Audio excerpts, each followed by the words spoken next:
What's going on, everybody? Welcome to another live Q&A. We'll start here shortly.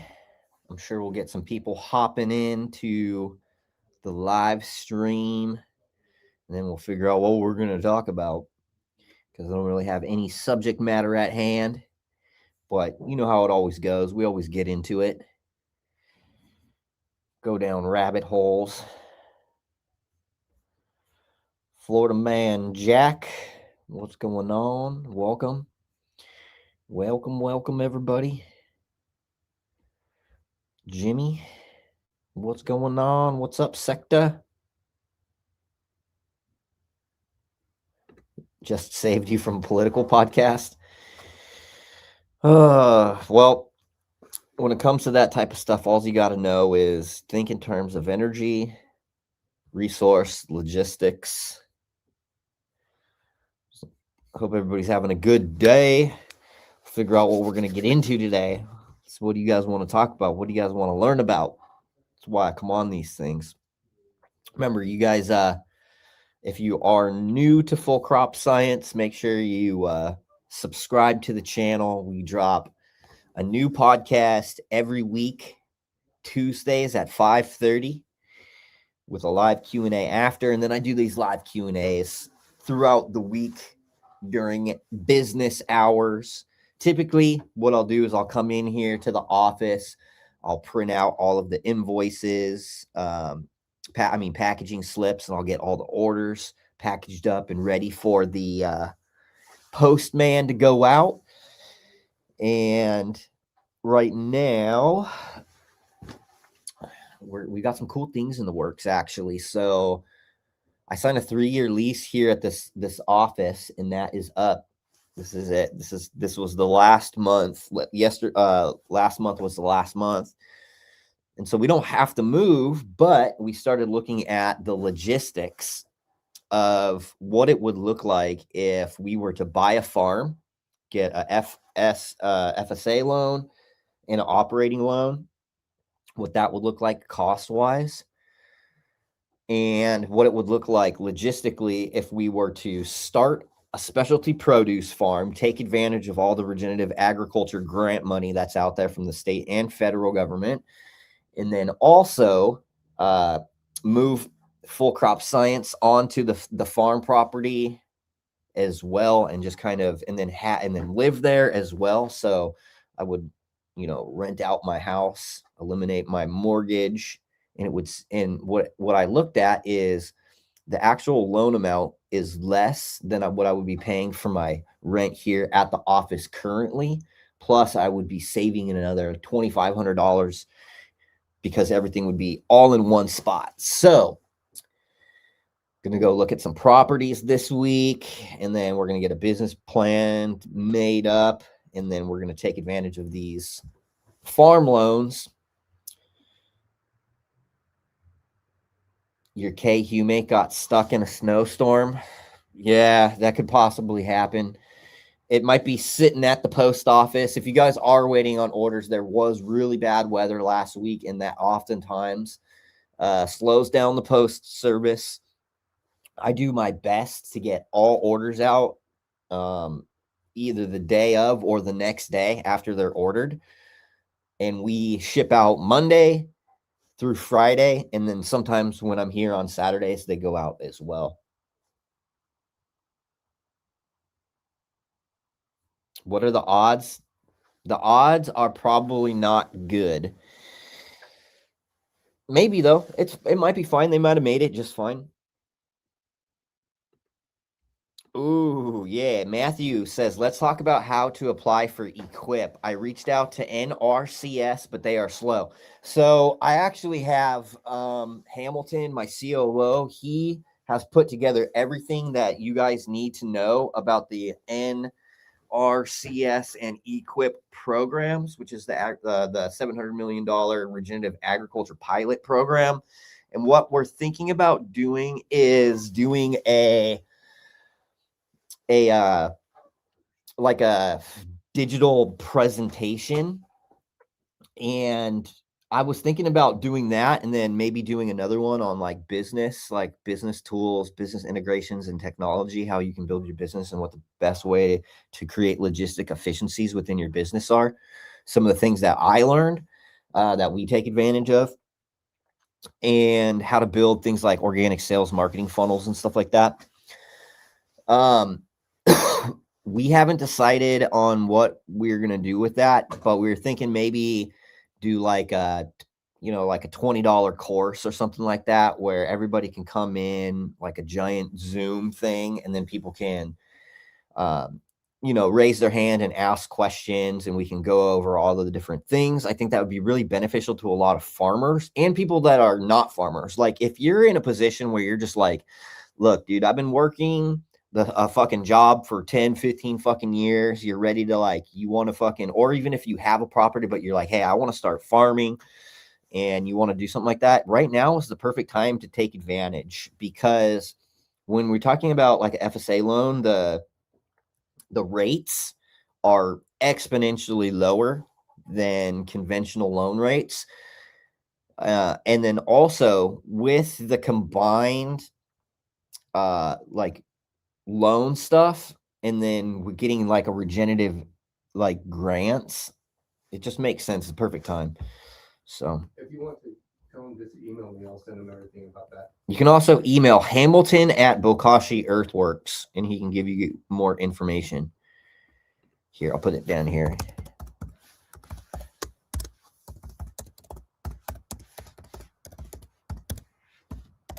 What we need to do is get all of our new emails for Full Crop Science, but right here, Hamilton at Bokashi Earthworks, you can email him and you would pay to attend.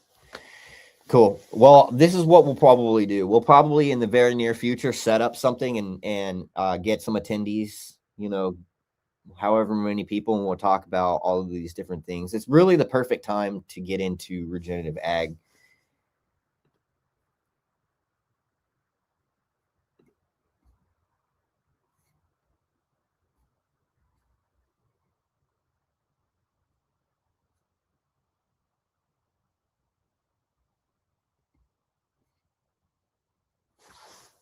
Fed chair.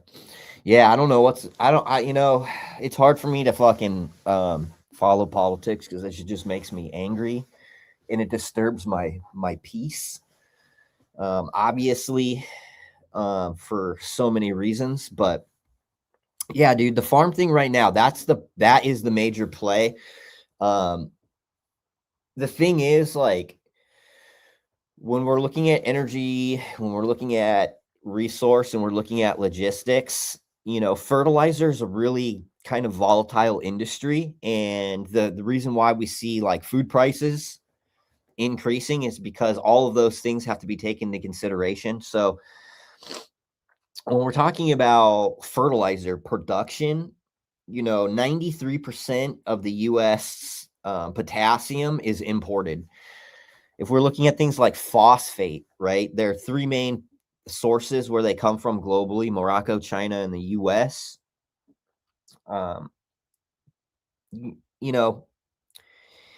There's a lot of inefficiencies and problems when it comes to fertilizer production, manufacturing, geopolitical problems with resource.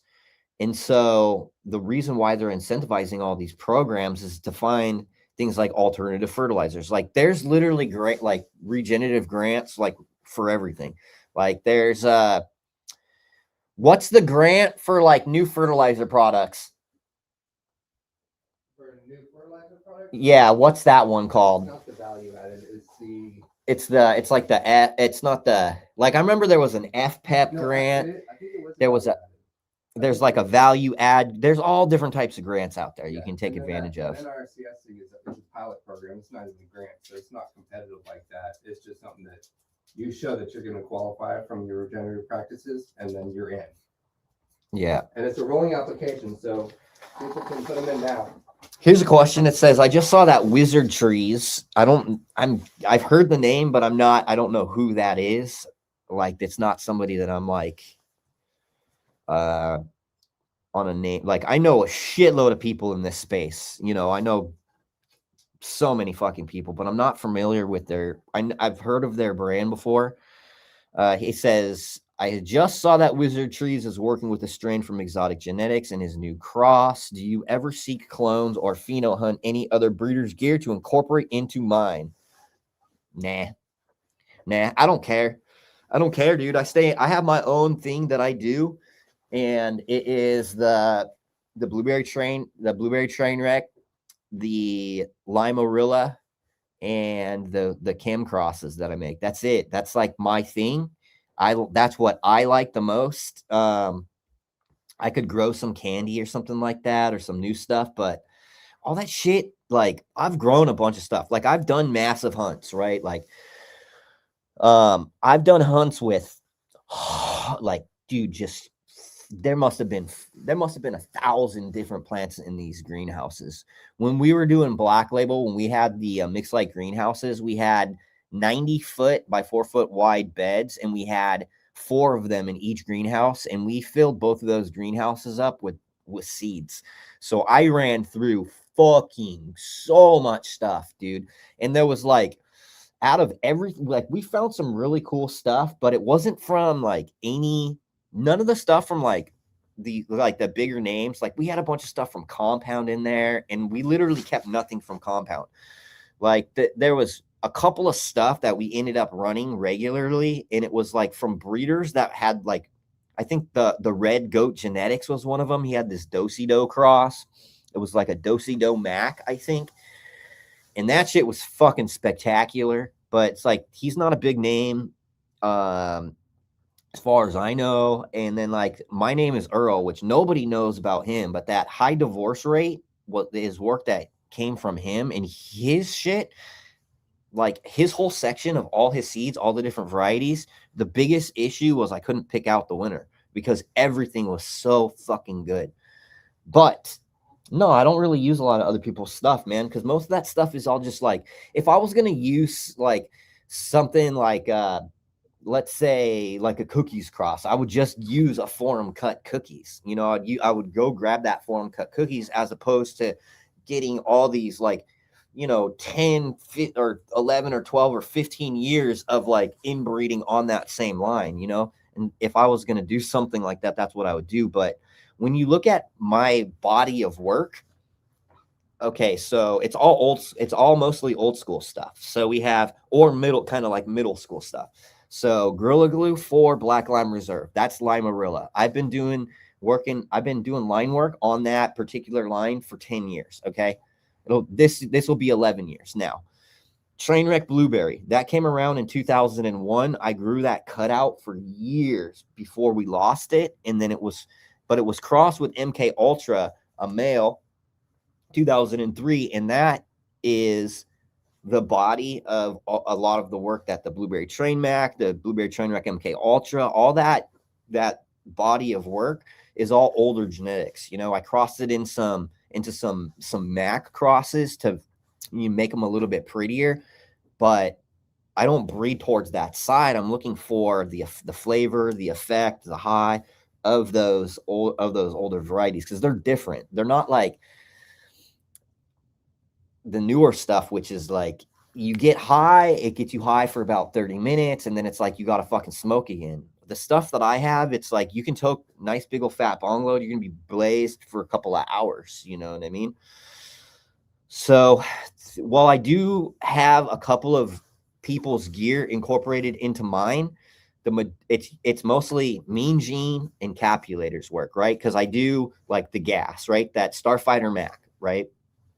Starfighter Mac, I've done a bunch of stuff with, done a bunch of crosses with. That BLR that originally was given to me from Mean Gene, I have a bunch of work that I did with that. But even before I met Mean Gene, before I met Jackson, I was already working on that Limarilla. That Gorilla Glue 4 Black Lime Reserve was something that I started was started in 2015, and it wasn't until like probably 2020 or maybe 2019 until and I was like, hey, check this out, because I was tagging him and saying, hey, this is what the genetics came from, and that's how we met online.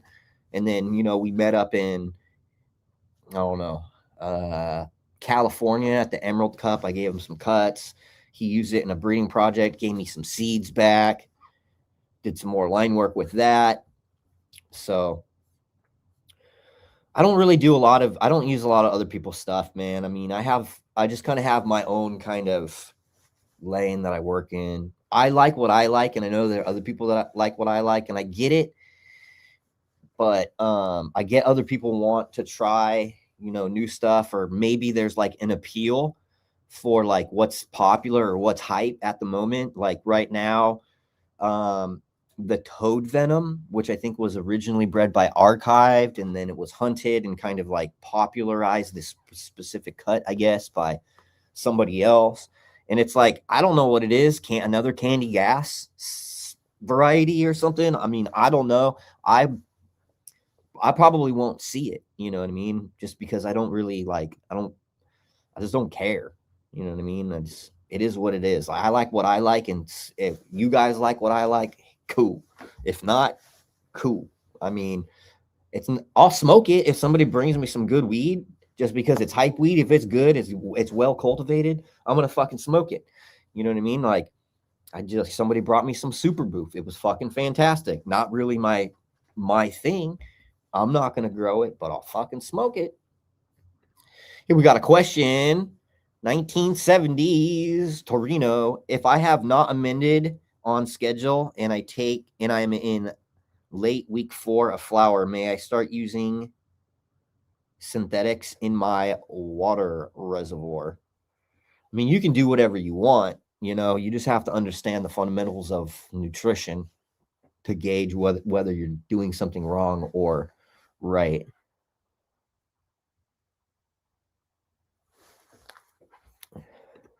Waiting on the jars. The secret menu.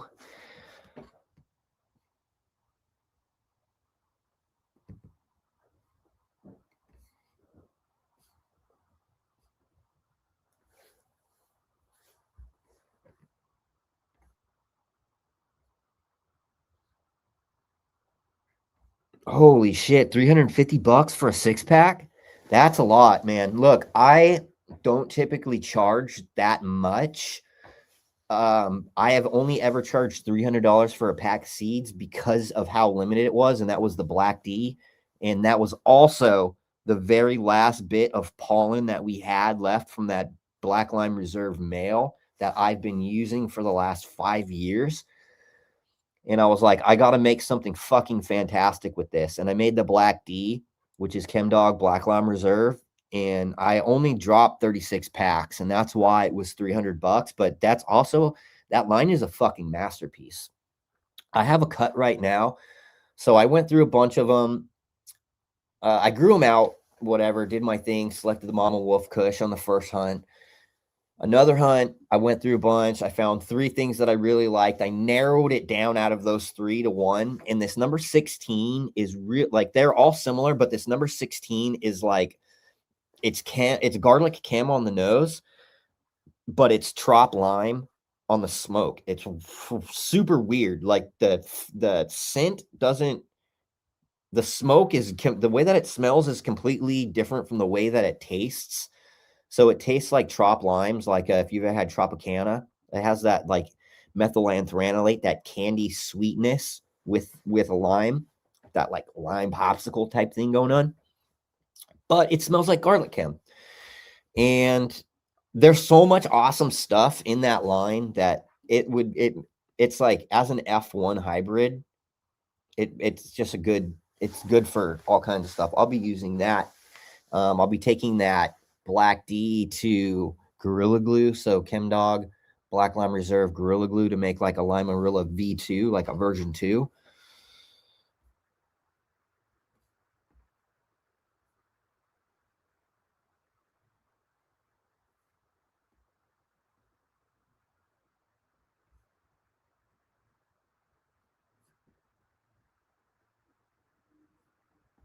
Here we go. It says, this is from Talamandu, South India, just into regen ag for last 6 months. He's been into regen ag for the last 6 months. What's your view on soil balancing once a year? We are tropical, or do you recommend centropic agroforestry farming. I always balance nutrients, especially if you're doing field crop production on agronomic outdoor soils. It's good to balance out the nutrition depending on what type of crop you're going to be growing. If you're going to be doing multi-crop species, you need to find like you balance with nutrients that's going to be kind of more generalized and maybe not crop specific. But yeah, taking soil analysis, getting a standard soil test, saturated paste test, see what's in your soil, see the solubility of the nutrients that are in that soil, and then, add amendments, whatever you need to add. Maybe if you've got low organic matter, you might need to add in some composts or some humic and fulvic acids and some type of carbon substrate, biochars, whatever it might be. And then, yeah, you're looking at, target levels for things like nitrogen, potassium, phosphorus, magnesium, all that other stuff. It's really beneficial. And the thing is, even if you're on an indoor, like every run, I typically go and send out a soil test just so I can make sure that I know exactly what I need to add back into my beds to maintain nutritional sufficiency and make sure all those nutrients are balanced. And that way I know that I could basically do a run like this with just water, right? I'm using all of the other products, the microbes, Calcium, humates, as more like an additive in these feed programs if we're balancing nutritions. But yeah, man, it's really the way to go. Really the way to go. Yeah, the Limarilla is absolutely fire. And all the Limarilla crosses. So I did like the Limelight, which is Limarilla cross to Mac V2. I did the Blacklight, which is the Limelight cross to Black Lime Reserve. I did an F1. So the original Limelight or the original Limarilla was an S. It was a reverse. And then I still have some seeds in this old material here. But I have a bunch of F1s as well, where I took that male BLR that I, had been using for a long time, crossed it into Gorilla Glue to make the F1s, the reg F1s.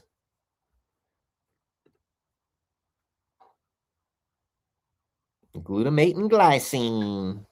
Yeah. If you guys are interested in amino acids, I did a podcast on the same channel, talk about amino acids.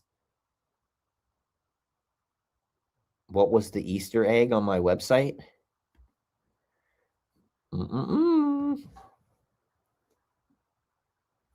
Here we go. A Sword Wielder says, can you talk about re-amending previously used soil without doing a soil test? 30-gallon pots and bed. What would you consider best practices for this, again, without soil testing? So if you're not going to test your soil, but you're trying to re-amend, this is what I would recommend, right? I would use low sodium, low chloride inputs. So don't use ocean inputs. Those, if you are not testing, do not use ocean inputs because they typically bring in sodium and chloride. When you're talking about re-amending without a soil test, my go-to things are going to be calcium source, a source of magnesium, but magnesium's tricky, and I recommend soil test for that one.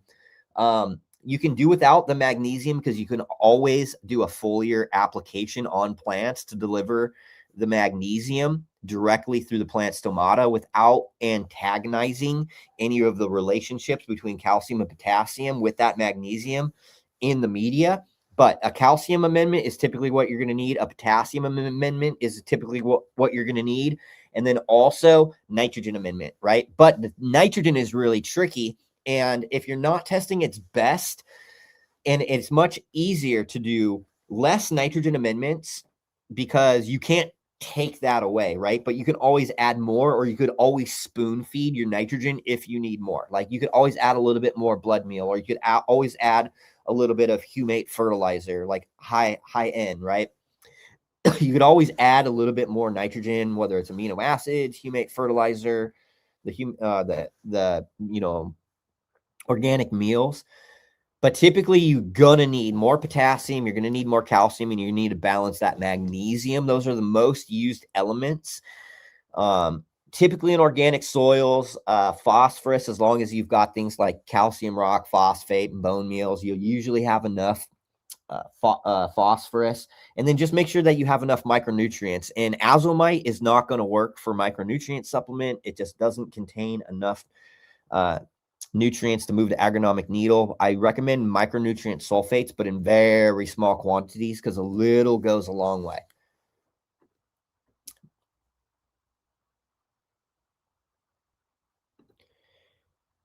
Okay, so it says, yo, man, could you list what types of seeds I have available? They're not on the website. Okay, so the seeds are not listed on the Full Crop Sciences website.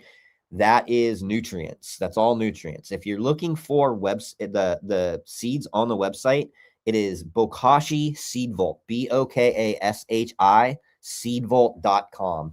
Now, when it comes to the stuff that we sell out of our drops really fast when we have seed drops. There's maybe 10 packs of Afghani Bull Rider crossed to 89 Northern Lights. This is a collaboration between me and Green Bodie.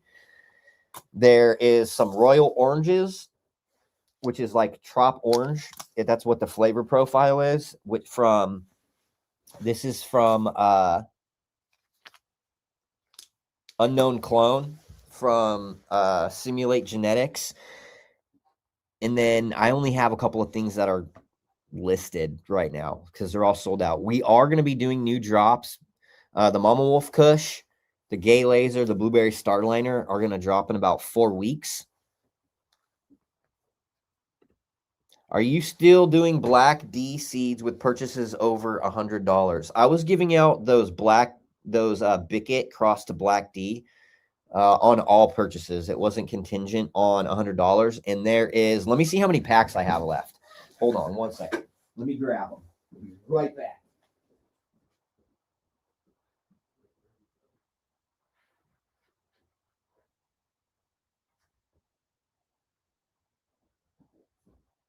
Okay. So, just to clarify, this is what I have left. If you guys can see that. So I have 1, 2, 3, 4, 5, 6, 7, 13.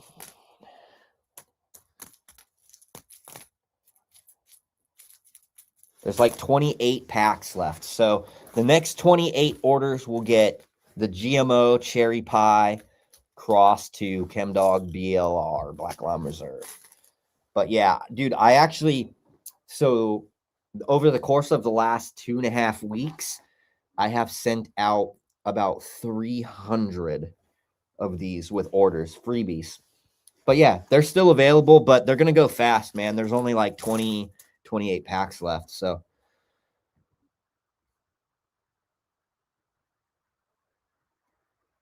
yeah, 350, bro. That's so crazy for 6 seeds. Okies Grow Room just picked up some Green Bodie amendments. We're going to be relabeling all of the amendments, brand new packaging, but we can't order because Chinese New Year, and we're getting all our packaging supplies, which is cool because we found the packaging that's also recyclable packaging, but we can still make it look all super cool. I mean, it's fine the way it is. I think a lot of people like it just plain and simple, but I wanted to give it a little bit of spice.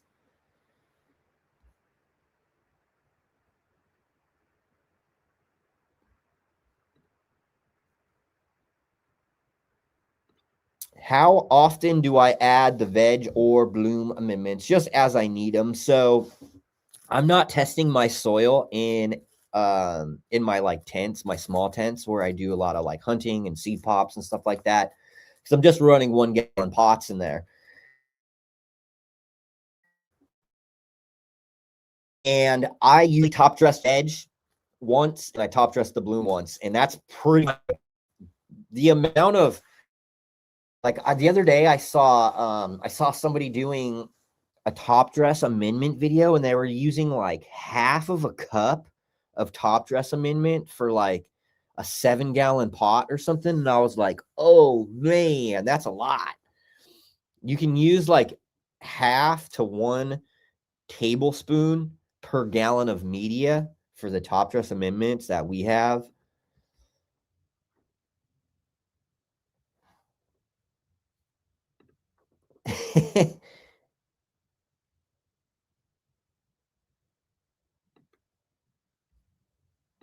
Am I gonna run those? No, man. Am I gonna run those random seed crosses that you won't grow to the website, like the Sunday Driver cross? No, man. We don't even have that stuff anymore. That was 4 years ago.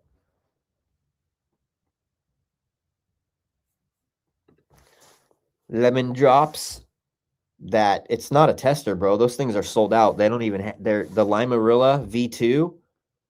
That's been sold out for over 2 years. So there's no testers needed. I ran through them. Bunch of people ran through them. Sweet. The Shadow 3001 just said he picked up some of the amendments and the seeds. And if you guys have questions, that's why I'm here. I come on these lives so you guys can learn, or I can answer any of your questions. Yeah, lemon drops, Chem, OG, and Glue are my favorites as well. I love hazes too. I love the terpenoline. I love the lemon. I love the lime. I love the pine. I love that really acrid train wreck type stuff.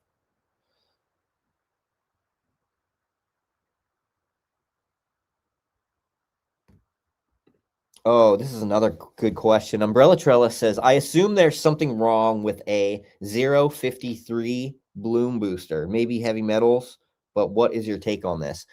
So my take on this is that you have 50% phosphorus, which is fucking insane, dude. The plant, first off, the plant doesn't need phosphorus levels that high ever. The idea that the plant needs high levels of phosphorus is so backwards. And I think it's because people don't understand the relationship between phosphorus and other nutrients, especially when you're using chemical salt fertilizers. Phosphorus at high pH binds with calcium and magnesium, and at low pH, it binds with zinc, copper, iron, iron, and manganese. It becomes really inefficient. It blocks other nutrients from coming up, and having luxury phosphorus levels are okay, but you're talking about an amendment that looks like it's probably super triple phosphate with a little bit of maybe potassium sulfate, maybe. But the thing is, these late stage bloom enhancers, it's a fucking marketing tactic to get you to buy something that you shouldn't even be using. Because when you're in a later stage of flowering, if you start hitting these things with heavy doses of fertilizers like these bloom enhancers, you're basically getting a bunch of nutrients trapped inside that material, and it's not going to have a positive effect. In fact, when the plants are in a later stage of growth, they're using more of the nutrients and the energy that's stored inside of their tissue because they're not taking up as much, or they shouldn't be, unless you're force feeding plants with salt fertilizers, like in this case you would be. Plants, what you see is you see a logarithmic curve where the first couple of weeks through flower, you see a massive increase in nutrient usage, and then it stabilizes and then it decreases towards the end, right? And it decreases and decreases as it goes further into maturity. Now, if you're like at that late stage part and those plants are naturally like not supposed to be taking up massive quantities of high NPK fertilizers or PK fertilizers, the thing is, the plants need phosphorus in small quantities, but they need far more potassium than they do phosphorus. They need far more potassium, right? Like if we were doing a comparative analysis, you might be looking at 4 ppm of phosphorus to 125 ppm of potassium. So the numbers are backwards. The times that you would apply this are backwards. The marketing behind it is backwards. Don't fucking fall for that shit, dude. If you look at any of the products that I have, there's no bloom enhancers. We have really basic things. We have different formulations that are for different phases of growth, but we're not feeding things in late stage other than making sure you have that mid and late stage calcium availability, because while your plants are bulking and they're still developing, those cells are developing, those cells still need things like calcium. They still need some nutrition, but they don't need it as much as they do to get, when you're already at that point.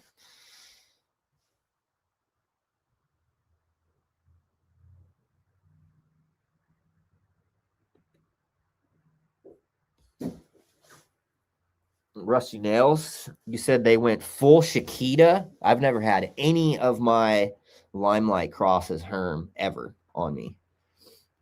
So that sucks. I don't know.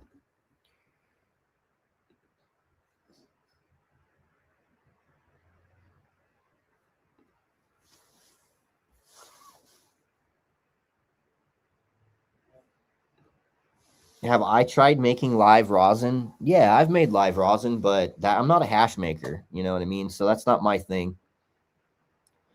And if you're asking me when you should pull, you should be. So this is the one instance that you do look that I would look at trichome heads if I were in this situation. If I were looking at something to make hash, which I'm not a hash maker and I'm not making any hash. If I was looking at when I should be pulling, this is the only time that I would actually be looking at the trichome head. And I'm not looking at trichome color at all. What I'm looking at is the abscission point to see when the trichome head is most developed and to where, because if you look under a microscope, those heads will develop and they'll expand too. They'll bulk out. And so that's what I would be looking at. I'm looking at the abscission point and the maturity of the actual bulb. That's what I would judge by. But I'm not a hash maker, and maybe there's some new science and shit. Use something maybe for like Nicotine or someone like Kaya from Pacific Northwest Roots. Ginger Larf is a really good hash maker. There's all kinds of good hash makers, but here's the thing: I went to prison for having a hash lab. I got busted in 2015. I went on the run for like 15 months. Finally, the U.S. Marshals caught up with me, and I ended up doing an 18-month prison term for manufacturing. And, I got back out and I was working or whatever for like 6 months doing fucking bullshit, not bullshit work. I was working for, my friend's family's company, and they took care of me, but it wasn't growing weed, and I love growing weed. So I got to trapping again. And I don't know what the fucking point of my story is, but I don't really make hash anymore. After that, like from the time that I was arrested to the time that I got out, the hash game completely fucking changed, right? From the time I got busted in 2015 to the time that I got released November 2018, and then the following couple years, the hash game changed, dude. And I was out of the loop, man. I mean, I could sit there and I could go do it and I could, but it's like, I'm going to have to go and research. How am I supposed to fold the paper so I have directional flow? And like, I know what to do, but I'd just rather just smoke weed. If I want rosin, like I just go to my refrigerator. I've got a jar about that big that, had an ounce of Bickett OG rosin in it. And whenever I want to smoke it, I will, but it's been in there for a year, and I get down on it every once in a while, but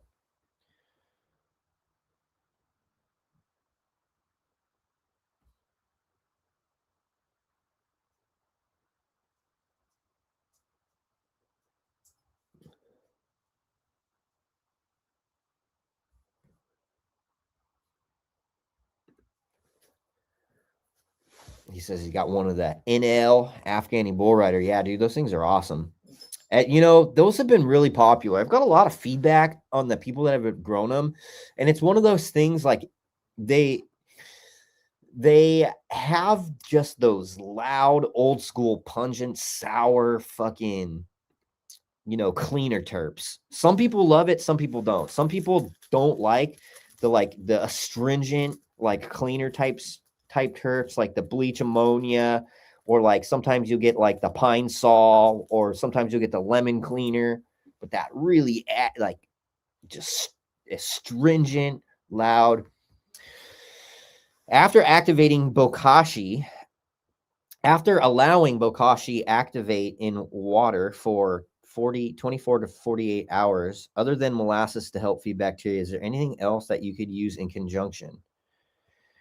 I mean, if you're taking something like Micro Plus and you're culturing it to try to like expand it, um, one thing to remember is that when you do expand the ratio of microorganisms changes, right? And the further you do that, it'll, one species, like if you were to take that first generation expansion, then do it again, by the time you're at that second generation expansion, the diversity of those microorganisms has drastically been reduced. But I mean, you can add other stuff to it. It's going to ferment stuff, you know what I mean? But I don't ever do it expansions on it because I manufacture it and I just like to use it the way it is. But you can totally do it. I mean, you can add other stuff to it. You can use the Micro Plus as like a Kickstarter for your ferments, for JFAs, for JADAM stuff, for any type of ferments.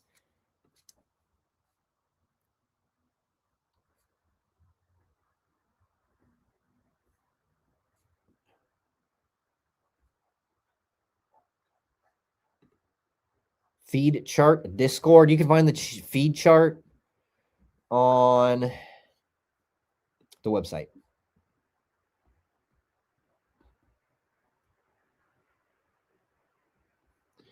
Let's hear about a strain that I lost that I wish I had back. Death Breath. So I made Death Breath with Limarilla and Purple Kush. So I took a fucking phenomenal phenotype. It was that one that I tested at 12% terps with Farm Labs back in 2016. It was the most greasy. It was nasty, dude. It was just greasy. And I used that. I crossed Purple Kush. It was an S generation. So I pushed that until it couldn't go anymore. Like some varieties, like if you just keep pushing them like way past their flowering times, sometimes you'll get like the little bananas, right? Not like a true hermaphrodite where you're getting pollen sacs, but actually in the flower, you'll see bloop, just like a little banana popping out. And I collected a couple of those with tweezers. I didn't have much, man. And I took that pollen and I put it onto the Purple Kush, and I didn't have a ton of seeds, man. I had like maybe 20 seeds altogether. And I was like, I ran some of those and I found this thing, dude, and it had this nasty halitosis garbage funk thing going on it. And I was just like, this is disgusting. And as it developed, I just loved it, man. And the flavor on it was like tangy grapefruit kush. So fucking good, so flavorful. And I lost that cut, man. That cut actually won third place at the Cowboy Cup. Even though that year Resonant paid $10,000 as a charitable donation, and they just happened to win first. All kinds of stupid stuff with that. But anyway, I did place.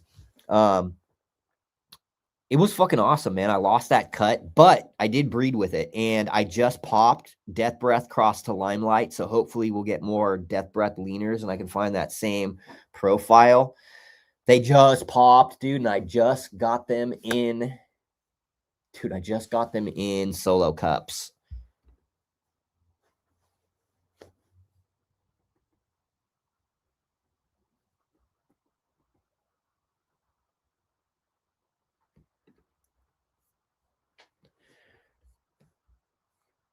Would you speak more on nutrients and their roles with each other, like calcium and boron? Yeah. Future podcast. There's a ton of stuff on nutrient interactions on the same channel.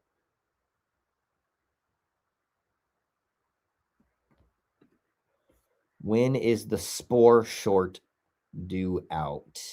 Oh, I've got spores on the way. I've got more spores coming.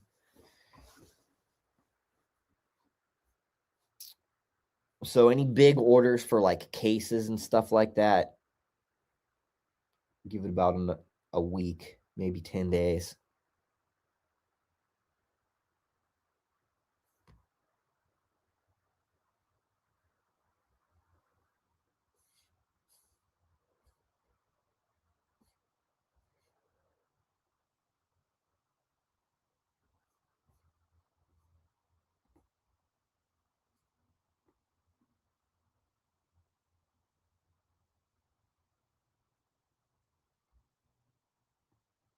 Just reading some of these questions. Well, what I say to people that say, "Oh, well, I don't use the bloom boosters in high strength," dude, their weed probably tastes like shit, bro. That's what I would probably tell them. If your weed smokes like shit, I'm gonna tell you. If your weed's good, I'm gonna tell you. You know what I mean? Bloom fucking boosters, that's fucking crazy, dude. Like, don't get me wrong, I used to do it too before I fucking knew when I was a rookie, but then thing is, it's like you'll find these fucking bloom boosters, it's like a 30 fucking 40, a 0 40 30 or something like that. And it's like, yo, you're fucking blasting those motherfuckers with fucking potassium phosphate at fucking week 6 of fucking flower, or week 7 of fucking flower, thinking it's gonna fucking make your weed better. And it's like, dude, just fucking chill out on the fucking high levels of fertilizer and let your things do their thing. They're gonna be all right.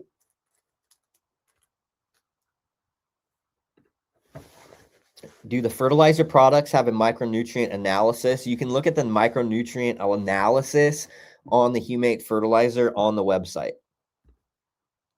And also remember, those nutrients are carbon chelated, so they're more efficient, but they're not in high enough quantity to warrant listing them on the label. At least what I tested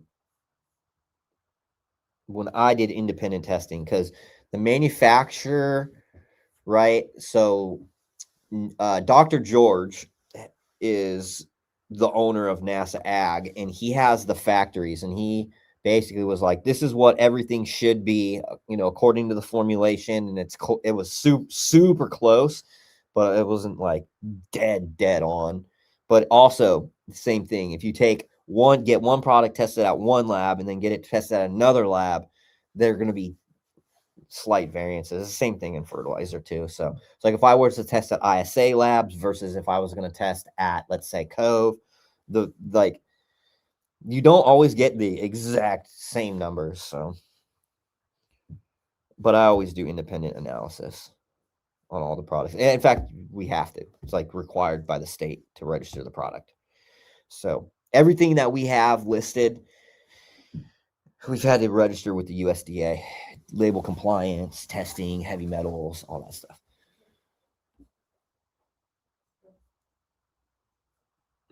Holy shit. Day 34 flower. What day should I decrease light percentage? Currently at 100% during this cold weather, max temperature. 100%. It really just depends on the, what the wattages of your light. Because if it's 100% and it's a 400 watt light, then it's like, oh, okay. It's probably all right. If it's 100%, it's 1,000 watt LED. It might be a little bit much, but I don't typically start dimming until the last couple of weeks, like maybe the last 10 days.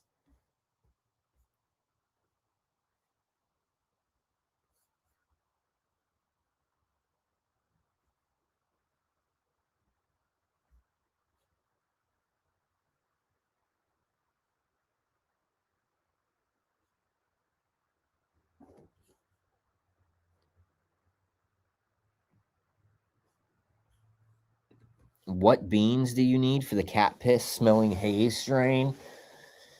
Well, in my experience, other than real cat piss, which was, dude, it was hard to fucking come by back in, 2002. It was fucking hard to come by that even back then. So people that say they still have it now, like I was around when it was being grown, dude. My a couple homies had it and shit, and it was, people wouldn't get off of it. And then another thing was, it was a family cut, dude. So people weren't letting it go. But I have found similar profiles in some of the super silver haze lines. Now, the Super Silver Haze line that I had came from a friend of mine, so it wasn't like one of the seed companies out there. This was just a guy that has been breeding for a really long time. He's been breeding longer than I've been growing. And in a lot of his Silver Haze crosses is where I found those types of ammonia smelling. But that's just my experience. You might be able to find it in other stuff. I don't know. That's where I found it personally.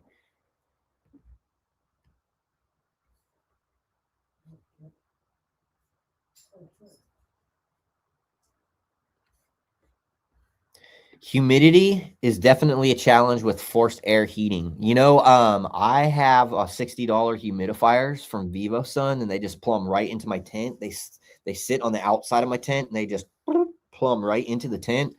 Keeps my humidity on point. What's up, Chubbs? What's up, Bulldog? You want to say hi to the people? Oh, there he is, the meathead, the meatball, the meatball. That is my. Oh, I'm sorry, buddy. Oh, I'm sorry. I'm sorry, buddy. Okay, it went blurry. Anyway, that was my bulldog.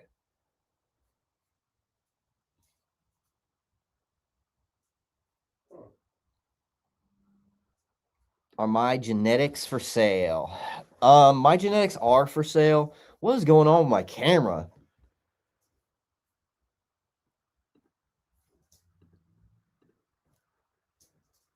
There we go.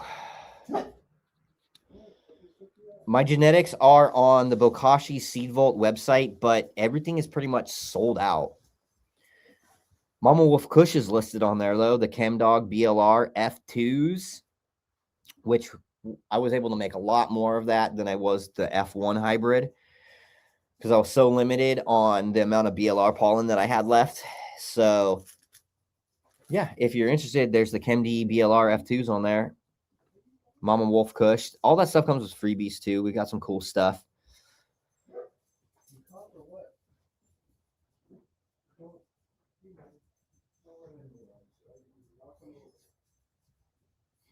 Somebody asked about tricantanol the other day. I don't think that the levels of tricantanol in alfalfa or I don't think it's going to translate to the plant personally, just because the levels are so low, and these are like small weight organic compounds that are going to be catabolized by microorganisms really, really rapidly. So I just, I use alfalfa in conjunction with blood meal as a nitrogen source for my beds, but I'm not using it as a biostimulant. I'm not using it for tricantanol or as a natural PGR. I just really don't think that using alfalfa is going to have that great of a difference other than what it offers as an organic amendment.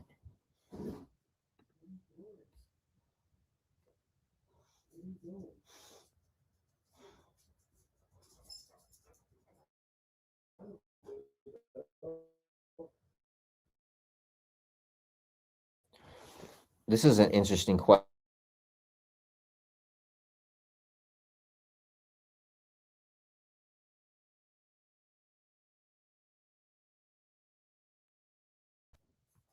The internet here is just absolute fucking garbage, dude. And I'm fucking pissed because I paid to have it upgraded to fucking fiber optics for whatever my fucking router is shitting out. I have a question. Sorry. Oh, sorry. No, I just bought bone meal, and on the package I read that it contains fluorine, cobalt, chlorine sodium. So can I use this? I've never heard any of those ingredients listed in the amendment. Bone meal should have one ingredient in it, bone meal. So I don't know, dude. I don't even know what that stuff is. Fluorine, cobalt, and sodium chlorine. That's salt. That's like chlorine, sodium. You mean sodium chloride would be salt, but I've never heard of chlorine, sodium. So I would probably say no. You just need regular bone meal, man.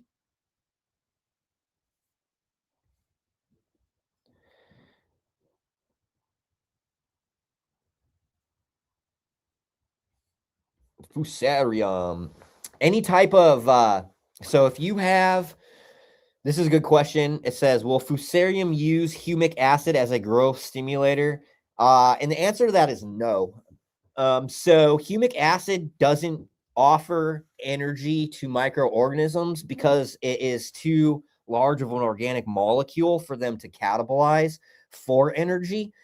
What it does is it can offer like better soil structure. It can assist with water retention. It can increase cation exchange capacity, and it can and with the ability to increase, soil function or soil structure, it could help beneficial microbes procreate. But as a fuel source, no, it's not a fuel source for microorganisms. Now, fulvic acid, on the other hand, is a biostimulant that microbes can use, and they can use those small weight organic molecules for energy. Another thing that could cause things like fusarium to get out of control are any type of carbohydrate. So things like molasses, any type of organic amendment, right? Anything that has any type of organic carbon that can be used for a fuel source.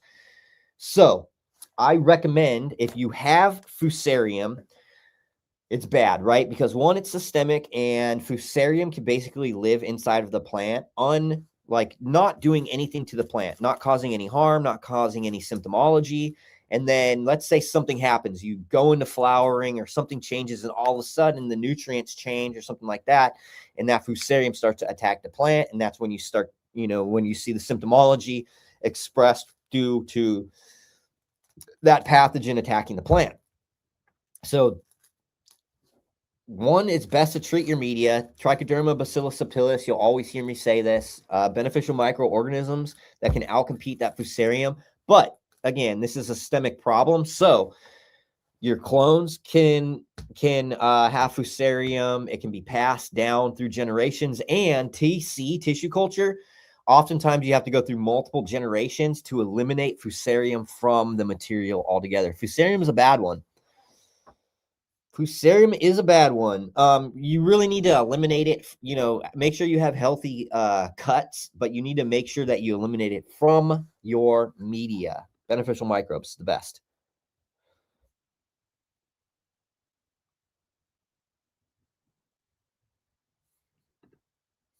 Even in DWC, you shouldn't use a bloom booster.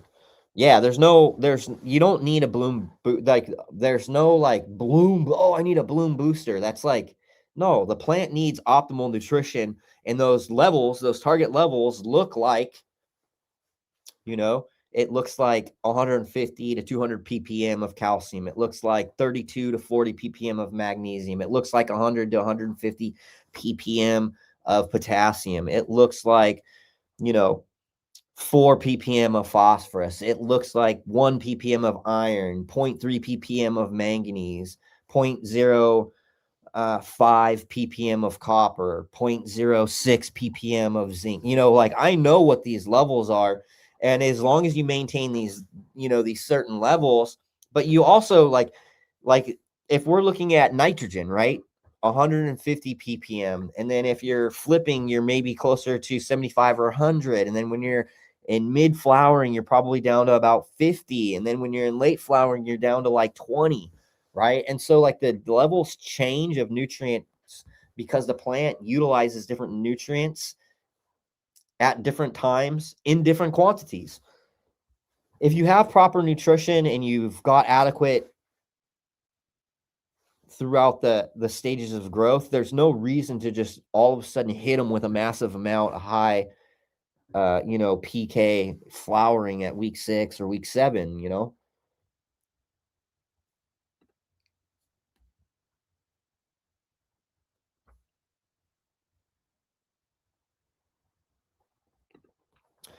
Canaflex asks, he just finished a run. He wants to know, he said he cut the stalk low, and should he leave the root ball in or remove it and reamend the soil? So I always leave my root balls in, unless it's a circumstance where I'm like breaking up soil and I'm like, because I have compaction or I just want to like really aerate stuff to get, good water penetration. But majority of the times I leave the root ball in there, and I'm typically actually planting my new clones next to that root stalk. And the reason why is because as those roots decompose, new roots are following those same paths pathways that those roots have already made in soil. And the roots are basically like, you have this old decaying root, right? And then you have this new root. And as this root is decaying, it's releasing all the nutrient constituents, all the carbon constituents, all the biology right next to or in the vicinity of that new root. And so the breakdown of that old root is actually feeding both carbon, carbohydrates, nutrients, and microbes to those new roots that are growing.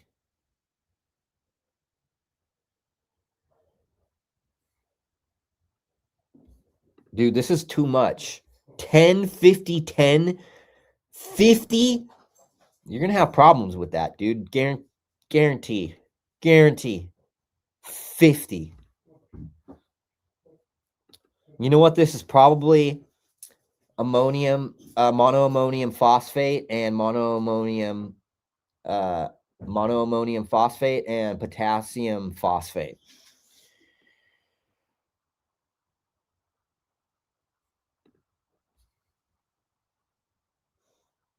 What do I think about grow dots? Don't know what the hell grow dots are. And one of my pet peeves is, like, if you got questions about my products and just science in general, but if you have questions about other brands' products, I urge you to go on to their lives and ask them those types of questions. Problem is, they're not doing this. And so probably won't be able to get an answer to the question. Earth boxes are fucking awesome. I love earth boxes, sub-irrigated planters. They're great. Question: if I use calcium silicate, gypsum, soft rock, phosphate, and basalt, is there a recommended amount of each for amending that should be used, or just an even amount of all four? So this is a really good question, and it sounds like you have been watching the calcium series on this same channel, which I highly recommend to everybody. Now, calcium silicate and gypsum the gypsum is going to have the highest amount of solubility, so that's for immediate corrections. Calcium silicate, moderate solubility. Soft rock phosphate, low solubility, and then basalt is a very low solubility for remineralization. Typically, what it would look like is usually a small amount of calcium, silica, and gypsum, and then smaller amount of rock phosphate and basalt. But I don't feel comfortable giving you the exact dosage recommendations because you need soil analysis to know how much of what you need to add in what quantities to meet those targets, right? And everybody's substrate's different. If I were to say, oh, you want to do 25% of each, right? But you had really high phosphorus levels and you had really high sulfate levels, right? It would be like, I could be doing you a disservice because adding in the gypsum while you have really high sulfate, or adding in the rock phosphate while you have really high phosphorus, could cause more issues than those things solve. And so that's what, again, it's so contingent. There's not just like one dose rate for everything. It's like, oh, you can use this and this will be okay. Now, you could most likely do 25% of each of those if you were doing, let's say, like a teaspoon per gallon of media, right? So you're doing about 4 teaspoons altogether. It's probably not going to have a massive effect as far as like anything getting swung out of balance because you're not using a lot. But I can't give just a general recommendation because it's always contingent on your media type, the amount of nutrition that's already in that media, the balance of those nutrients. But I will say this, a pro tip, less is more. You know, you can always add more later on if you feel like you need more, or if the plant's not responding the way you want. You could always add more, but it's so much more difficult to try to take away.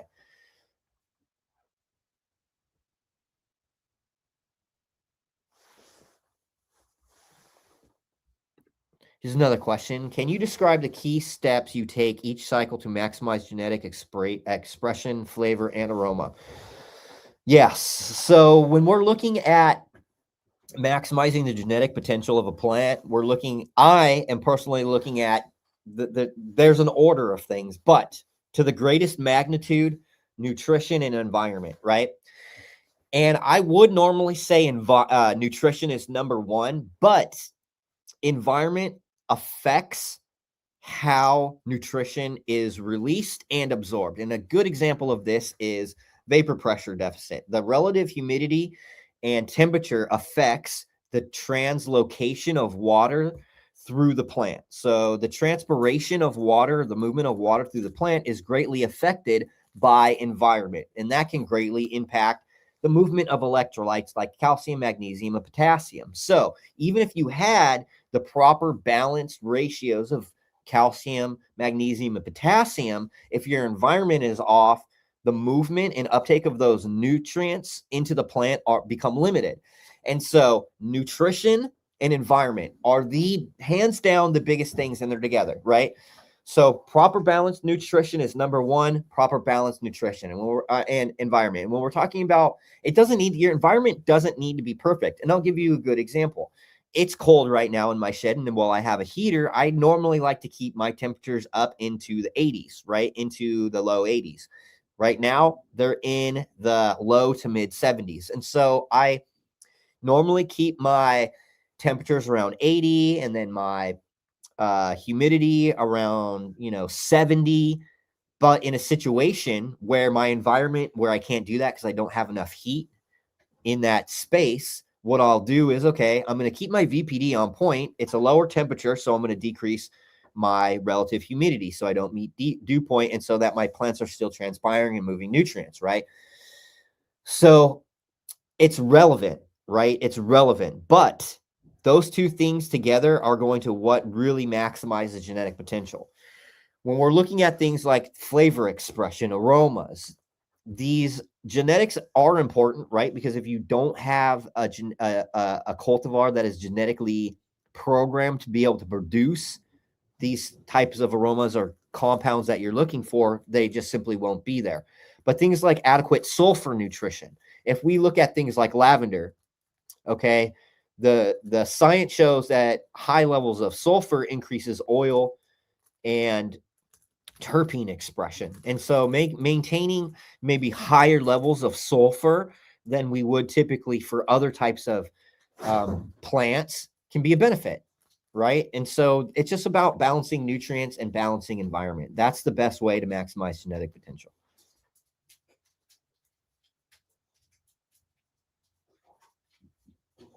What is the biggest problem with organics?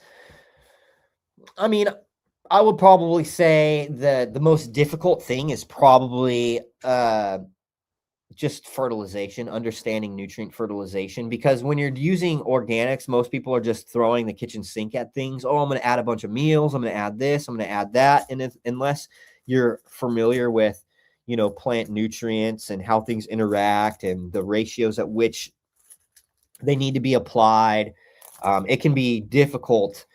It's not like building, anybody can build, can grow with salt, right? Because it's basically like you're following a recipe, right? And anybody can follow instructions and get that recipe right. You don't have to be uh you don't have to be like an amazing baker to follow a recipe. You just have to know how to follow instructions. And so I think that like part of that is why a lot of new people start, I think, in synthetics, is because they have a recipe. But even if someone gives you a recipe, it always comes back to that thing. Like, okay, every system's contingent, everything's different.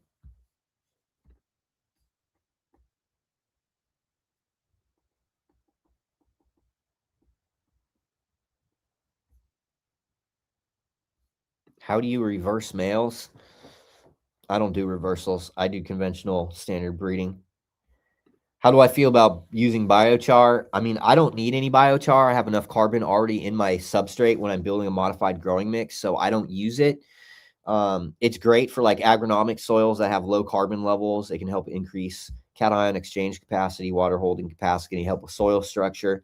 It's great all around. It's great. It's great if you're in the biochar business. You can get carbon tax credits. There's a lot of stuff that it has a lot of benefits, but I just don't personally use it because I don't need it.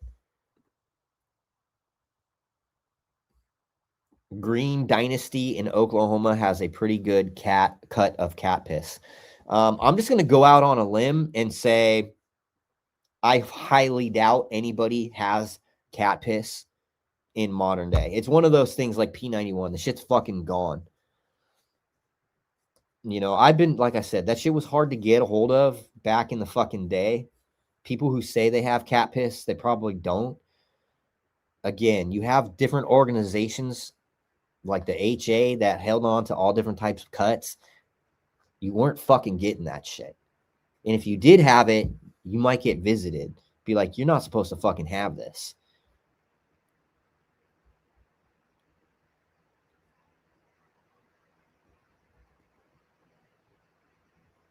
Chubby is fat. Yeah, Chubby is a meatball, and Chubby is 80 pounds right now. Big old meatball. I'm so far behind on comments and questions. Oh, this is another good question. My boy asked me about iodine. I have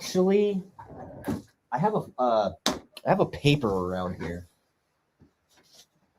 I have a paper on here because I actually was having a conversation. There's not many people that can keep my interest when it comes to nutrient dynamics, because I think especially when we're talking about, cannabis and plant nutrition. I feel like I'm probably one of the best in the world at it. I'm not trying to be egotistic or anything. I fucking study and I read these things. But I was talking to an agronomist not too long ago, and he was talking about iodine. He's like, yo, I found some science papers. He turned me on to the science papers, and I read through it. I can't fucking remember what I read. I have so many of these, so just give me a second to see if I can find it. Nitrogen cycle, EM, uptake of organic nitrogen, organic exudates, fungi, trichoderma. Oh, here it is. There's a paper right here. It's called Evidence for Nutritional Role of Iodine in Plants. So I knew I had it. I know I've read through it. It's one of those things that so this one is not highlighted, which means I briefly read through it, but I didn't do a full deep dive like I typically do. A lot of the other science white papers that I have, they're all highlighted with all the pertinent information. But yeah, there's a paper. It's called Evidence for Nutritional Role of Iodine in Plants. You can find this right off on the internet. And very small quantities has been shown to improve some plant functions from what I remember. I'll have to go back and read that. Maybe I'll do a podcast just on iron.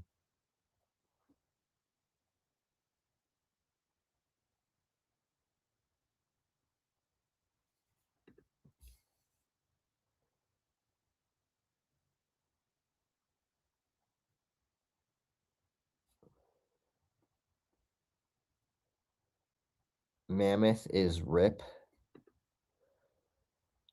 Rest in peace. Yeah, I don't know. They like kind of fell off, but dude, that shit's hella expensive, bro. You pay like $200 fucking dollars for like a bottle this big, and this is fucking.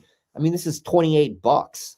You know what I mean? Like this Micro Plus has a higher CFU, higher diversity of microorganisms. It's gonna liberate phosphorus, micronutrients, all that stuff.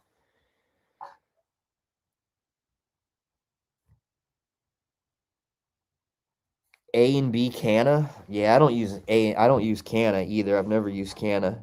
But again, you're talking to somebody who has done all of the science and agronomy research to formulate the best possible products.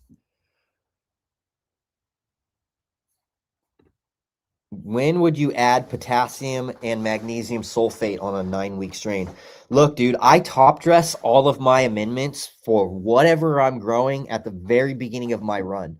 Everything gets put into the soil at the start. There's adequate amounts of what needs to be there for the whole entire phase of growth. And then anything that I do, like my microbe inoculations, calcium silica, humates, those are basically to keep that system running optimal, to keep nutrients soluble, and to just keep that biology cycling everything in the proper amounts. Here's another question. Have you ever used Azamax during veg for an IPM resource? I have, but I no longer will ever use any neem products on any cultivated products that I ever use. And because my friend passed away from hypermeiosis syndrome, this was back in 2005, before we knew what hypermeiosis syndrome was. This is before we knew what that shit was. So it wasn't classified until 15 something years later. But I strongly believe it's due to using neem oils as a duractin and neem meals in cultivation. I did a ton of research and I found out that all those products are cultivated with the use of heavy pesticides. And then when you concentrate those products, you can get residual pesticides. And I think that's what fucking caused the hypermeiosis syndrome. So I do not use and or recommend any neem products whatsoever. It's fucking contaminated.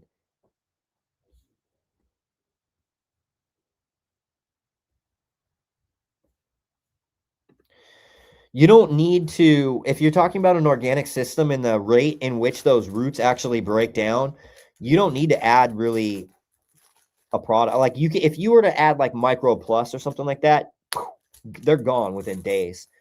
But even if you don't, as long as you keep that substrate moist, those roots are going to break down so rapidly. Like the amount that it does not take much time, given that you have the right environment for organic matter to decay, especially roots.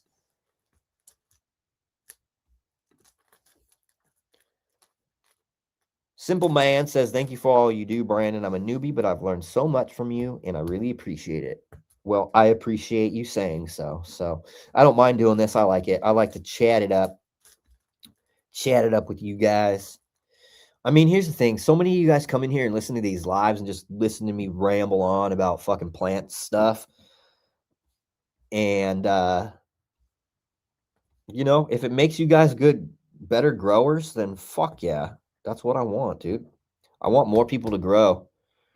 We're going to overgrow the government. That's the whole fucking the deal. Overgrow the government. Have so many fucking people growing that it just is so normal that it's like, dude, you can't stop it. Like once you let Pandora out of the box, you can't put Pandora back in the box, right? You can't put Pandora back in the box. That's what we want to do. We just want to fucking open up Pandora's box for everybody. And, you know, growing weed is a gateway drug to growing vegetables and like, you know, so it's like if I can get everybody to like start growing weed and then all of a sudden like all these people are fucking growing food and shit, bam, then who fucking cares about grocery prices? You can share with your neighbors. You know what I mean? Share that abundance.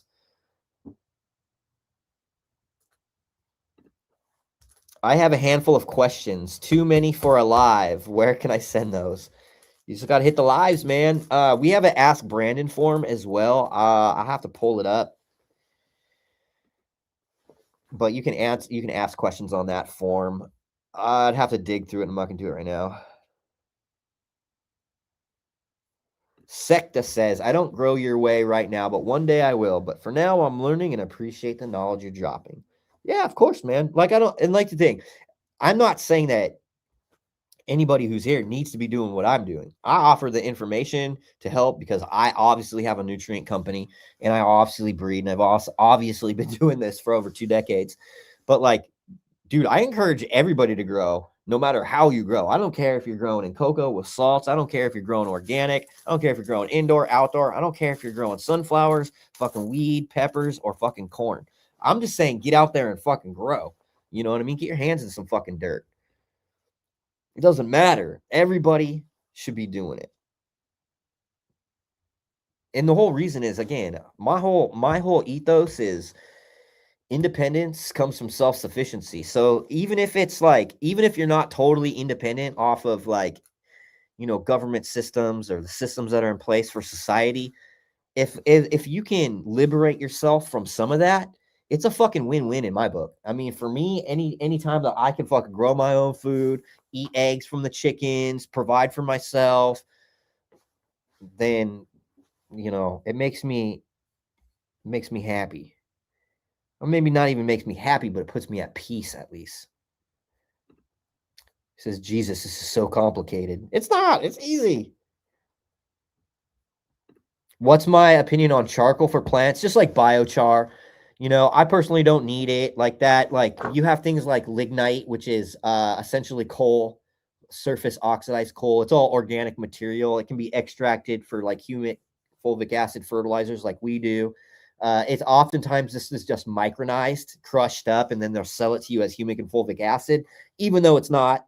It's, you know, the humic and fulvic acid is still trapped in the mineral, but it's just like anything biochar. You know, it can have its benefits. Sometimes it may be unnecessary. It just depends on the situation. What are my thoughts on agronite for calcium? I'm not really familiar with agronite. It's probably something like zeolite. And when it comes to like calcium amendments, those are, you know, they might have some benefits of like increasing cation exchange capacity, bringing in small amounts of calcium. But when we're looking at like, when I'm looking at calcium amendments, and I highly recommend you guys go watch the calcium series I did, mid and late stage calcium delivery, optimizing front loading calcium, organic calcium sources, all of those calcium videos. You know, we're usually using things like gypsum, calcium silica, calcium phosphate, bone meals, because the percentage of calcium in those are exponentially higher than things like zeolite or agronite. And so you don't have to apply as much, right? And that's what we're trying to do with organic cultivation, is create logistic efficiencies. Like, that's why the reason why I use mineral sulfates like iron sulfate, manganese sulfate, is because I can use one teaspoon for a whole entire yard of soil and bring in the amount of and be nutritional sufficient with a small amount. So it's the same thing applies. And that's why I don't use azomite, right? They say A to Z minerals, but the actual amount, the amount of azomite that you have to put into your system to move the agronomic needle for those micronutrients, you would be bringing in so much heavy metals and so much aluminum that it completely negates all of the benefits that it has. And so when we're thinking about calcium sources or potassium sources, magnesium sources, we're usually looking at amendments that have the highest percentage of that amendment so we can use the least amount.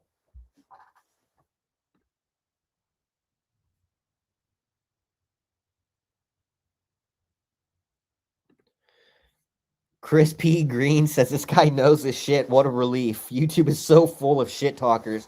Look it, I totally agree. And there's not a lot of people that can, I don't care if you're a hydro guy. I don't care if you're an organic guy. There's not a lot of people that understand nutrients like I do, from the process of energy and resource and logistics that goes into the manufacturing, the distribution, and the usage, to nutrient use efficiency, to the antagonisms and the different positive relationships that nutrients have. I study this. I mean, shit, dude, you look around my office and you'll find, you know, books like The Art of Balancing Soil Nutrients. You'll find things on heavy metal remediation. You're going to find things on plant biochemistry. You're going to find things on the molecular biology of plant cells. I love it. I'm a fucking nerd at this shit, and I'm good at it. I'm fucking one of the best. And I fucking love that. I can say that. I'm one of the fucking best. And I fucking worked hard as fuck to be one of the best. At least in this niche little field. Never tried gypsum. Gypsum is the most commonly used calcium source. It is calcium sulfate. So it brings in gypsum and sulfur.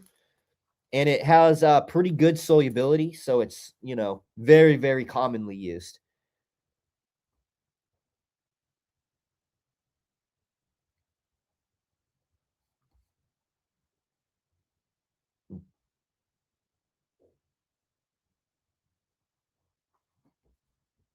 Charcoal is not biochar. No, charcoal is not biochar. Biochar, typically what they'll do is they'll take usually organic waste and they put it in, they do hydrolysis. Hydrolysis? No. Hydrolysis, I'm thinking amino acids. They fucking heat. Is it hydraulic? I don't know. Do they heat the organic material in a reactor without any oxygen, and it turns the organic material basically into like charcoal. So it's biochar is basically a manufacturing process, while charcoal is like a natural process that takes millions of years. So yeah, they are similar in they could be similar in um their composite makeups or even their structures, but yeah. Gypsum and wollastonite though, yeah, that's my go-to for calcium amendments. That's the business. That, and then you have bone meal, cow phos, and then basalt, which are like different release rates. Ethos makes beautiful mids. I've never grown any ethos, so I wouldn't know. Kind Divine says, "Hey Brandon, thank you for your shows. I got some Agsil 16H from you a couple years ago, but haven't used it much. Question is, how should I use it in conjunction with your humates?" Well, that's the thing, is you probably don't need to use the Agsil 16. If you were going to use it in conjunction, I would use the Agsil 16 for like a top dress amendment or a watering amendment for your potassium needs, maybe at the very beginning, and then just run your regular program. Now, this is the thing. So the most commonly used amendments for potassium is potassium sulfate and then also Agsil 16. And Agsil 16, I really like this as an amendment because it's potassium silicate, right? Now, if you're in a situation where you already have good levels of sulfate, or if you have elevated levels of sulfate, can cause osmotic stress when you do drybacks. And if you're using a lot of mineral sulfates, gypsum, Epsom salt, potassium sulfate, you could elevate those sulfate levels. Now, to mitigate that sulfate level, instead of using potassium sulfate, you can use Agsil 16. So it'll bring in potassium and silicate. And so I really like that amendment, especially when I have high or already have sufficient sulfate levels. But, again, it's one of those things, like the amount of Agsil 16 that you would use is about 1.5 times the amount of potassium sulfate as a top dress amendment. But I would still recommend testing your soil to so you know what those levels are. But you could use it. Let's say instead of doing full strength humate, maybe you do a quarter strength humate and then half a dose of Agsil 16 to get your humate. But it's I hate giving out directions for use because everything is always situational. It's always contingent on so many different factors. That's why like if you go to a company and say, "Hey, how do I do this?" Right? They'll usually just say, "Oh, you need to add this much, and this much." I personally don't feel comfortable because I know everybody's system is a little bit different.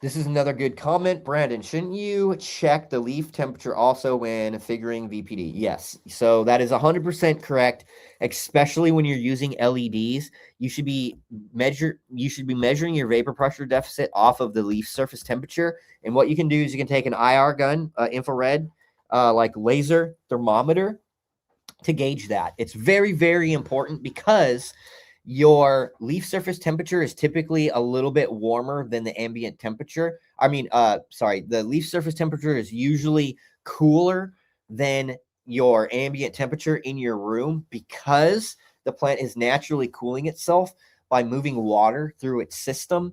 And so that's why, like, when you're running LEDs, that's why I've seen so much, like, I've seen overall better health running higher temperatures, higher humidity, because that leaf surface temperature is a little bit higher, which moves water. Like when you have proper VPD, you're going to be moving water, right?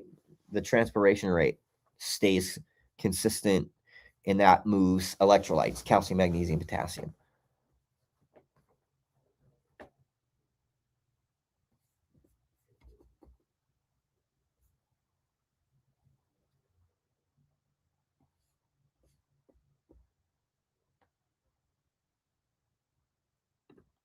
Do I use leaf mold as a drench input? I have leaf mold compost from my property, but that does not go in my indoor at all. And I don't even like to use it with anything other than vegetables on my property. And the reason is because we deal with leaf septoria, we deal with alternaria, we deal with pathogens that can survive the composting process. unless you're doing like thermophilic composting. But even in some situations where you're doing thermophilic composting, some of these fungal pathogens will persist. And if you add that into your soil, you just end up with a bunch of problems.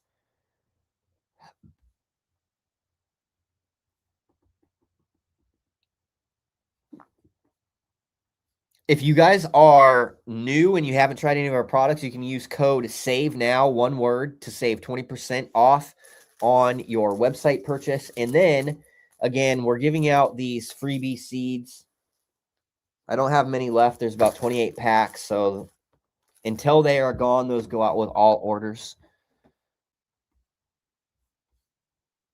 Fullcropscience.com. Yeah, cheetah piss is not cat pissy at all.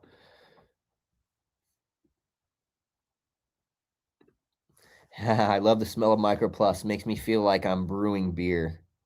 It's definitely a fermented product.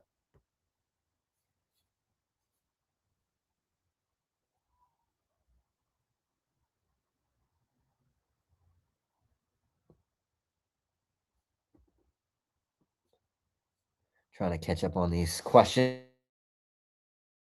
Just let me know. I'm scout the chat for them. As long as I've been growing, I'm surprised I've never tried canna. Yeah, I mean, I've been growing organically for the last 11 years. And then prior to that, for 3 years prior to that, or make 2 or 3 years prior to that, I was doing soil and salt nutrients. And then prior to that, for 11 years, I was running full hydro. So I did hydroponics full hydro for 11 years. Most people that I run into would be like, I've been growing 10 years. So that's cool, man. I did 10 years hydro, a couple of years. I have as much experience in hydro as I do in organic cultivation. But there was a period in there where I was doing soil with salts.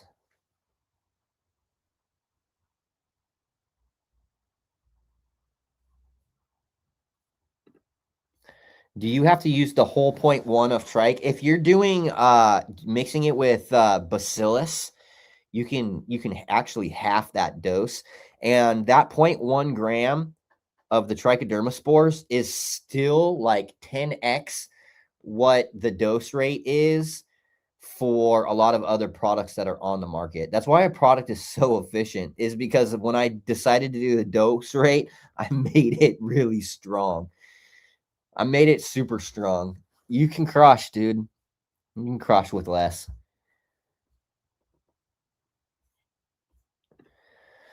Oh, any liquid feeding with the flowering 1 gallon pots. So mostly I haven't done a lot, man. I only did like two or three applications from the time they were in veg. I did one application of N. I did a top dress of Bloom. I did a complex, and I did 1K over the course of like the last 60 days.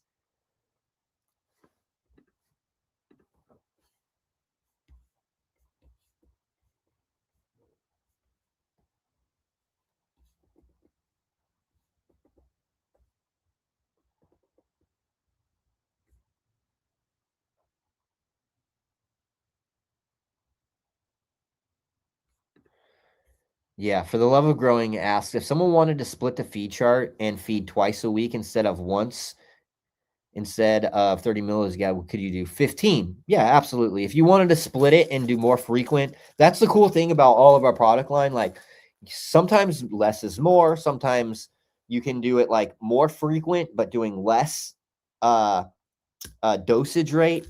You can play around with it for however works best for your grow. And I actually recommend to experiment.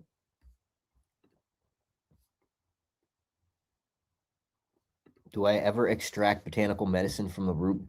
No, I don't.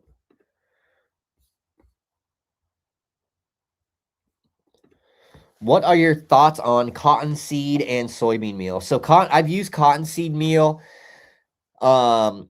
And it's like it's all right. It's got less nitrogen than soybean meal. It's got less nitrogen than blood meal. So I prefer blood meal and alfalfa meal as my go-to nitrogen sources when it comes to like for meals. Soybean meal is kind of, GMO and all that other stuff that you might be dealing with. And then cottonseed, same thing. And then also soy and cottonseed meal has lower NPK than blood meal.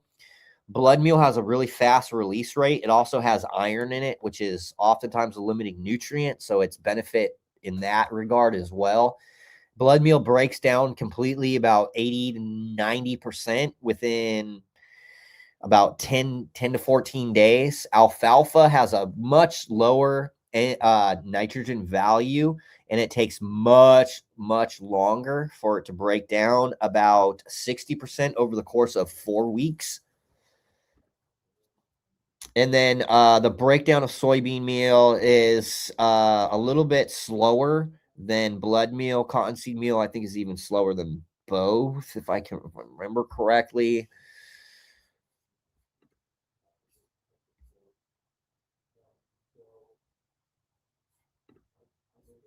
Dude, you ain't lying. I started growing weed, and once I started growing weed, I got really good at growing food. Hells yeah. It's a gateway. It's a gateway to growing food, dude. No, this is a good question. If microbes can cycle nutrients, why does it matter if precipitation occurs in soil solution? So precipitation reactions are going to occur no matter what. But the microbes do decrease those precipitation reactions. Humic and fulvic acids decrease those precipitation reactions, and the enzymes that those microbes are produce oftentimes cleave those bonds. So it's not as much, but like still, those things can tie up for periods of time. Like if you add too much calcium and too much phosphorus, precipitates into calcium phosphate. Now we know that calcium phosphate is a mineral that we use, and it has slow release. So it's going to release that calcium phosphorus if they precipitate, but it's going to do it over a slower amount of time. So if you're trying to bring in an amendment to like up those calcium levels or up those phosphorus levels, it's not going to be doing what it should do. But adding those microbes do help solubilize those and liberate them. Hope that answers your question.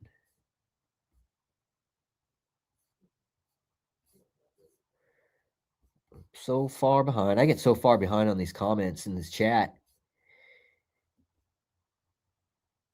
Anyway, Can I just buy the seeds? You can buy seeds on. Oh, you're talking about these ones. Nah, these are given away as freebies. But you can go buy some microbes, something like that. Anyway, I've been on here for an hour and 40 minutes. I got to get back to doing what I do over here. I'll see you all soon. Make sure you guys tune in tomorrow. Tomorrow, 5:30 p.m. Central, we are going to have a pre-recorded podcast and a live Q&A. It's all about magnesium. Magnesium! So I did the calcium series. I wanted to add a magnesium portion to it so that way you guys can figure out how all of that works, best practices, understanding magnesium sources. Go tap in, code SAVE NOW, 20%. Freebies while they last. I'll see you guys tomorrow.